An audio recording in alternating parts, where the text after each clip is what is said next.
Ganda ng ang araw ngayon, makulimlim siya. So, ito ang palasyo.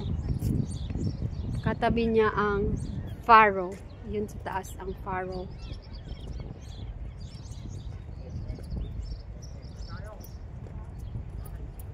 Yun ang Faro.